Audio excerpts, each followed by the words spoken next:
Welcome to Mentality Meets, conversations that explore mental health stories and strategies to help leaders like you change the culture of mental health in your workplace. I'm Peter Larkum, and today we're talking with Geoff McDonald, and we're talking about 2021. With the world still in lockdown, what does the mental health of 2021 look like? And if you're not engaging with mental health training, the question is, why not? Now, with his 25 years at Unilever, which is a global corporation with a turnover of around £50 billion a year, 170,000 employees in over 90 countries around the world, Geoff's experience has been truly global. And today we're talking about the importance of training and its positive impact on changing cultures. My name is Geoff McDonald, and I am a South African living here in the UK. I've been here for 20 odd years, spent most of my career working for Unilever all over the world, culminating in the global head of HR for all of our marketing, communications, and sustainability. I left Unilever sort of middle of 2014 to go out into the world and live a life fueled by a very strong sense of purpose.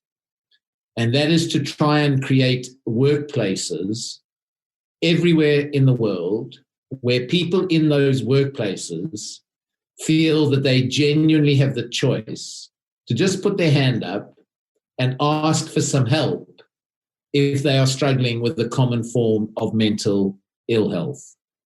And so I've been on that journey and traveling that path over the last 6 years. And I suppose very much catalyzed, Peter, by the loss of a very good friend of mine to suicide, who just couldn't have the conversation that might have led him on a path to recovery. And instead, because he couldn't have the conversation, he took his own life. And I just thought that that was not fair. That was not fair. And so I left Unilever to go into the world and try and create, in fact, not only workplaces, I suppose, family groups, friendship groups, where people feel comfortable to ask for some help if they are struggling mentally or emotionally. So that's a little bit about me. And I'm looking forward to our conversation today. And why are we talking? Because you asked me to come and chat and to talk with you. So I'm looking forward to it.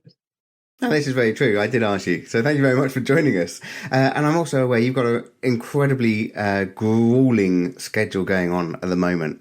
So thank you so much for putting the time in to join me on today's talk. There's something going on in the background of my world that I want to explore with you today, Geoff, which is about companies who haven't yet engaged with mental health training of some form in their company.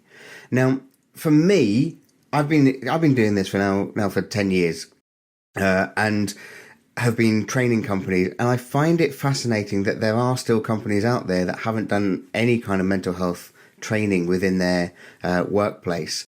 And I want to ask you, what do you think in the context of that? Is this something that companies should have as one of their top priorities, or is it still just a nicety that some companies are getting and other companies just don't think they need?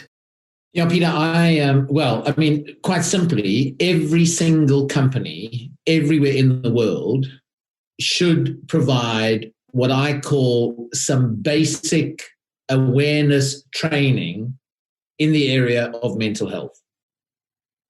And what do I mean by that training? What I mean by that training is teaching employees, every single employee, teaching them what is depression, what is anxiety, what is stress, what is distress, what are the symptoms to look out for?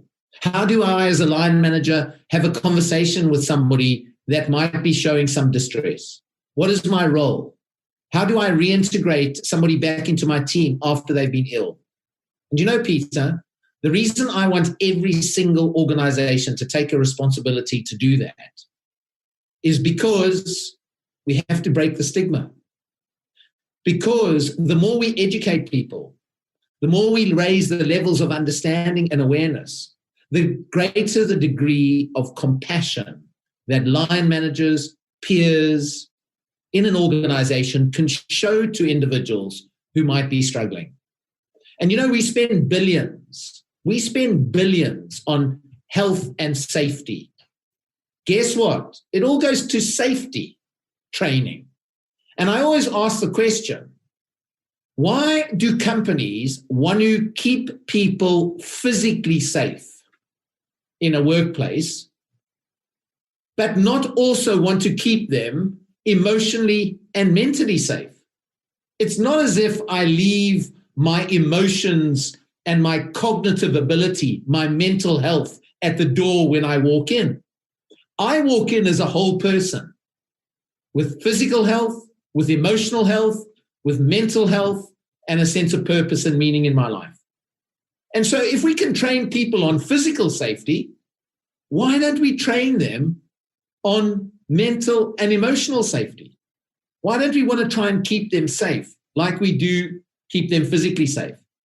And the other reason for all of this is if we can create those kinds of environments where we are devoid of stigma, where we can have these conversations. Do you know what that bit of training might just do? It might just save a life. It might just save a life. Now you tell me, any company out there, why would you not want to do some of that training if it could just save a life? And I think that's so true, Geoff. I mean, for me, in the conversation of mental health training, I often kind of put the connection between physical first aid at work and mental health first aid. So I'm a mental health first aid instructor, an absolute advocate for the mental health first aid training courses that are out there. It's good stuff. But the comparison is that first aid at work it's a requirement, isn't it? And we go on the 2-day course to learn how to save someone's life, in essence. Yes, it's to put a plaster on or to put a bandage on, but most of the time it's to call 999 and resuscitate someone if we need to save someone's life. And in the conversation around mental health, and you were talking about your friend and that suicide process, is that the likelihood of me needing to resuscitate someone, the statistic on that is 1 in 10,000. One person in 10,000 people is the likelihood.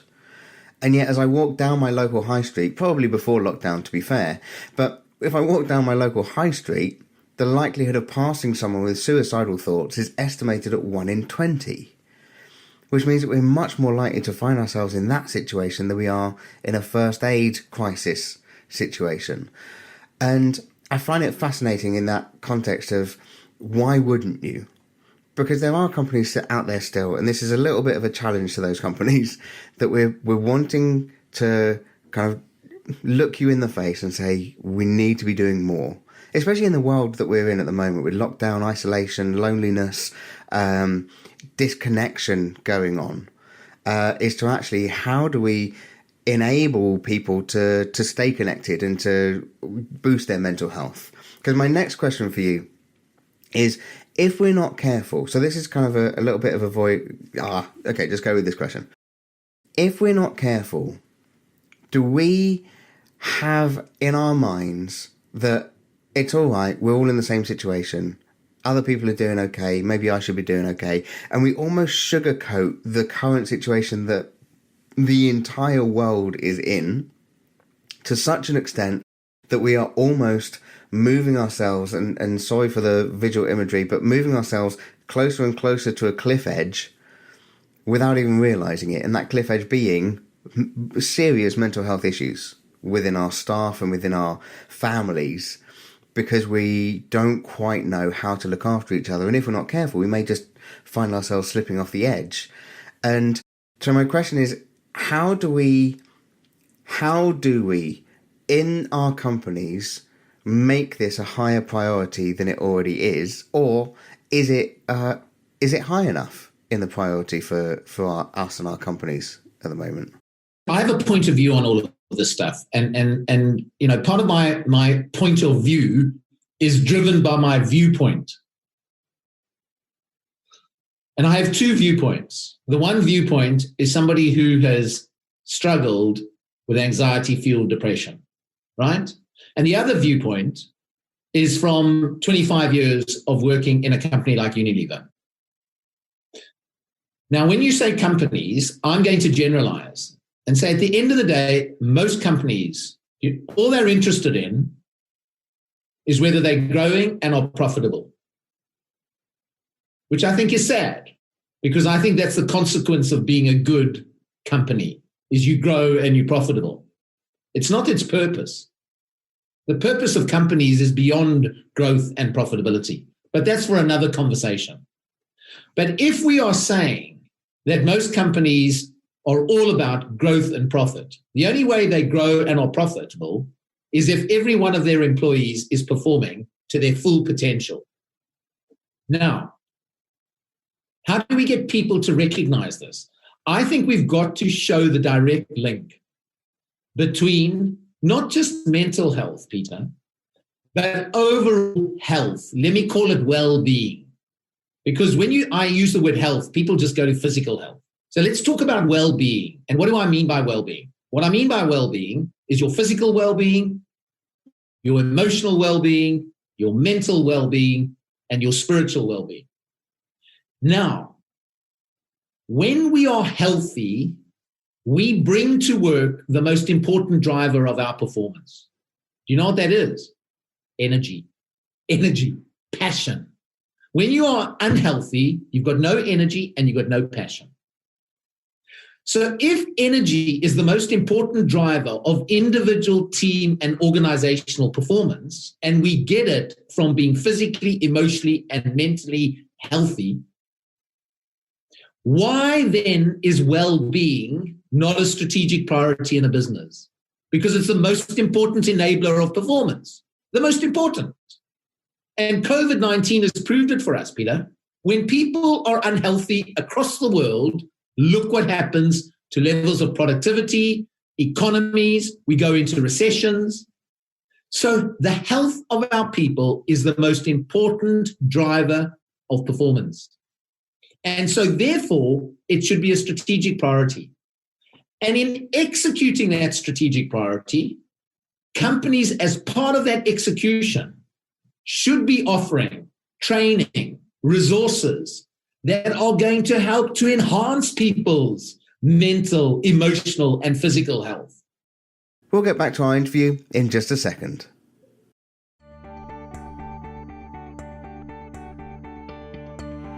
I want to tell you about a video course I made called Mentality. It's a 1-hour mental health video course delivered by me. It gives you the need-to-know essentials to spot the signs of poor mental health and take action. So here's what other people have said about it. Maria said, I was surprised how it made me think about myself and even my friends and family. Patients' feedback said, Mentality is eye-opening. It helps you support someone to get the help they need, perhaps potentially saving their life. James's response says, it was the best course I've been on. I had the attention span of a gnat, and I was gripped for the whole time. You see, poor mental health is devastating so many people all over the world. And yet, despite a general recognition that there's a problem, very few people know what to do. We miss the signs of poor mental health, or if we see someone struggling, we don't know what to do. And that's where Mentality steps in. It's the need to know essentials on how to spot the warning signs and take appropriate action to respond. All packaged together in a digestible 1-hour video training course for your workforce. It's designed for everyone, because every person, whoever you are, can be affected. To access Mentality, simply visit www.mentality.work. That's www.mentality.work. Click on Enroll, add your details, and enjoy. Mentality. Spot the signs and take action. And now here's the second half of our interview. What you're saying is that we've got to make it a priority. And actually that includes... No, a strategic priority. Okay, so it's a strategic priority that incorporates the training around the emotional, physical, and mental health of our people. And yet, I've seen firsthand companies that will spend or engage with, and I don't know, I don't quite know how to say this in a non-pointy way, so just kind of bear with me on that, because there are lots of apps out there, great apps out there about well-being or about mindfulness and those type of things. But unless I understand that I'm struggling and what the benefit of a mindfulness app is going to have on me, there's still a question of, well, why would I engage with it? I mean, I'm a mental health trainer, so I understand that there is a benefit of these things, but do I actively engage with them as regularly as I probably should? No, because I'm currently in an okay place. I'm only going to say okay place. I'm not even going to say a good place. I'm in an okay place, you know? But sometimes, do we miss the training side of things to say, actually, how do we change the culture? How do we talk about it more? How do we break down those stigmas so as we can actually begin to be more honest with each other and say, hey, you know what, Geoff, I'm really struggling today and I could do with some help. So as it doesn't feel weird to ask, but also so as you know where to signpost me, where to encourage me to go to. Because I think that's the other side of it, is that firstly, I don't know how to have the conversation with you about it if I'm struggling. But also, I don't know how to have the conversation with you if I can see that you're struggling. But even if I did have the conversation, I still wouldn't necessarily know what is available for you or me. And isn't that where the training needs to sit? Absolutely, Peter. But that's why, and with all due respect, being a mental health first aid trainer, tick, kudos, fantastic, well done you. But it's not good enough to just have a few mental health first aiders on a floor in a company. I want every single person to be trained. Now, they might not all have to have mental health first aid training, but they need to have the basic training. You know, I was saying to you earlier, my mother taught me dental hygiene. Guess what? My teeth haven't fallen out. I wish somebody had taught me some mental hygiene. Because if I had been taught some mental hygiene, if I had been taught about the symptoms to look out for, that might be suggesting you're going from stress to distress to getting ill. If I had been taught how to connect with my feelings and understand those feelings, if I had been taught that it's actually okay to feel crap one day and you feel a bit better the next day, but if you're feeling like that all the time for 5 or 6 weeks, there's something going on. I mean, if I'd been taught some of this stuff, and then there were those resources, those apps and things out there, then I would feel I could go out and I could employ and I could use those things. But for as long as we think we've addressed the stigma and we've addressed mental health in organizations by having a few mental health first aiders on a floor, I'm sorry, it's not good enough. It's not good enough. And we don't do it for safety. You know, when you join a company, when you are inducted into a company, when you go and visit a company, you get some safety training. And we should do the same for mental health. And so that people learn how to recognize their own symptoms in others, how to have the conversation, why I would use that app and not feel embarrassed by using the app, because it's just part of me maintaining the most important driver of my performance, my health. I want to just focus in on the dental hygiene and mental hygiene analogy, because can I just say, I have 3 small boys, and the amount of time and effort I spend, go and brush your teeth. You need to go and brush your teeth. Okay, doing it for 20 seconds isn't good enough. You need to go back. You need to do it again. I watched a fantastic video the other week, and it was a guy basically saying, look, your nose is right above your mouth, but if you don't brush your teeth for 3 days, everyone else in the room is going to know. But you won't know. Because you won't be able to smell it, even though your nose is right above your mouth. And I think that idea of dental hygiene and mental hygiene, if I could be encouraging my kids on a regular basis to check in with their emotions. How are you doing at the moment? Because it feels like you're struggling. Do you need some time? Do you need to just sit? Do you need to verbalize or process? How do I do that with my kids? And do we do it with our kids? So there's 2 questions there for my audience, which is, how often do you have to tell your kids to go and brush their teeth? But also, how often do you encourage your kids just to process the emotional context of their day, to help them process it and help you understand it as well? Sorry, Geoff, that's kind of a side question going on there. Yeah, it's fine. No problem. So, okay, so what we've talked about. But you know what, Matt? Go on, hang on. I mean, while we're engaging a bit with the audience, I'd love to just respond to Melissa, who talks about, kind of saying, well, it's not just about training. We've got to shift the culture of an organization. Absolutely, 100%. But do you know what it takes to shift culture? Training is a critical component of shifting culture. I often believe the only way you can shift culture, because culture is an output, culture is a consequence of the way in which we do things around here, what we say, how we behave. That is the culture. And the culture is the way in which we shift cultures in organizations is one, I think we've got to have the right leadership behaviors. Behaviors and leaders have got to role model and they've got to behave in a certain way. But that's not good enough. We've also got to attend to the processes, the procedures, the policies in the organization, because they are as powerful in driving culture. A policy is as powerful in driving culture as a leadership behavior. I'll give you an example. You want to create a no smoking culture in a business, all right? Yes, you can get leaders who role model no smoking. But if there is a policy which allows people to smoke in the building, they'll still smoke. If you put a policy in place that says no smoking, then nobody smokes. And you begin to create that no smoking culture because you had the policy and you had the leadership behavior.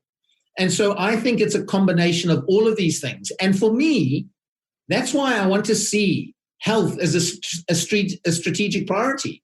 Because when it becomes a strategic priority, it gets the financial and it gets the human resource to execute that priority and shift the culture of the organization through training, through addressing policies, procedures, processes. Why don't we have development conversations with people about their health as part of their growth and their development in a company? Why do we wait for somebody to fall over before we have a conversation about them, about their health? I'm so with you on this. For me, it still comes back to how, because what you're talking about is you're talking about the culture of the organizations, and I like that. But there's something also about the culture of a country. And in the context of this current COVID situation, and like you say, kind of the policy from the top that is saying in our tier 1, tier 2 session at the moment is basically kind of saying, look, this is what you need to do as a people of your country. Is there scope? Is there ever scope? If we can do it in a company, can we do it in a country? Can a country actually begin to see mental health as one of its top priorities? Because the other day, Rishi put a £500 million boost into the mental health of the country, and everything inside of me wants to just jump up and down, but also everything else inside of me is thinking, is it enough? Because there's something about, yes, investment into it from a government level, but also it comes down to, it's got to be both ways, hasn't it? And how do we as a country begin to open up the conversation about mental health and begin to shift that culture within our country around the context of mental health? That's just a small question for you, Geoff. So any thoughts? It's such a difficult, I don't know the answer to that question, but if I were to say to you, I'm not sure that, you know what, you know my story, Peter, and how I've been advocating and campaigning for years around mental health. But I must say, over the last, and you talking about 2021, and we should go to 2021 as to what I'd love to see in 2021. But over the last 18 months, I've begun to shift the narrative. Of course, mental health is critical, but I think it's broader than just mental health. It's about our well-being. It's about a more holistic approach to our health. Because, my mental health is also maintained by going for a run, which is good for my physical health, but it's also good for my mental health. All right. And I don't think we can isolate these things and chop them up into little blocks. And so there are countries now out there, New Zealand, that has got a measure like GDP around the well-being of the population. Dubai is doing the same sort of thing. They've actually just appointed a minister of well-being and happiness in Dubai. Now, at the end of the day, countries are made up of individuals and people. And it's on all of us. It's on all of us to learn how to, if you want to deal with the stigma piece around mental health, it's upon all of us to become more educated, to become more curious, to all have these conversations about mental health. You know, I often say, people say to me, so what can we do to break the stigma of mental health in our organization? And I say, yes, you know, there are all sorts of things you can do at an organizational level. But you know what? There are 3 things you as an individual could just go and do. The first thing you could go and do is reflect on your relationship to mental ill health. What is that relationship? Get everybody in the whole country to reflect on their relationship. Is it about intolerance, or is it about that relationship is a relationship of compassion? And for all of those intolerant people out there, I say to them, just go and be curious. Go and listen to a Mentality Meets session with Peter Larkum. Just go and be curious and get to understand and learn about this stuff. Because the more you're curious, the more you learn and understand, the more empathetic you might become. You might not become compassionate, but you might become empathetic. The second thing every single one of us can do, Peter, is just have these conversations like we're having this afternoon. Because the more we have these conversations, anything becomes possible. So John F. Kennedy one day started a conversation about putting a man on the moon and bringing him back safely. He started one conversation. Guess what? It happened. And you know what the third thing we can all do? When we feel brave enough, when we feel safe enough, when we feel coached enough, when we feel supported enough, we can all tell our stories. Because guess what? We've all got a story. And the more we can tell our stories, the more we normalize this. So at a country level, Peter, if we could encourage everyone throughout countries to just reflect on their relationship, have these conversations, and share some stories, I think we slowly begin to address stigma. Oh, wow. Oh, Geoff, thank you. I don't know about anyone else in the audience, but just your passion and your views on things have just been so inspiring, you know, so thank you. There is really only one thought to wrap up today's session. If you've not received any training on mental health, why not? If you're looking for a base training for you or your company, can I encourage you to visit mentality.work. So next week I'm going to be talking with Sam Griffiths. Now he's the business health coach, soon to be author and an advocate for keeping you healthy and in business. Now we're going to be talking about the importance of physical health during a season where it might seem a little less exciting to get out and exercise. So may I encourage you to leave us a review on the podcast, as it really helps us to get the word out. And thanks again for listening to Mentality Meets, conversations that explore mental health stories and strategies to help leaders like you change the culture of mental health in your workplace.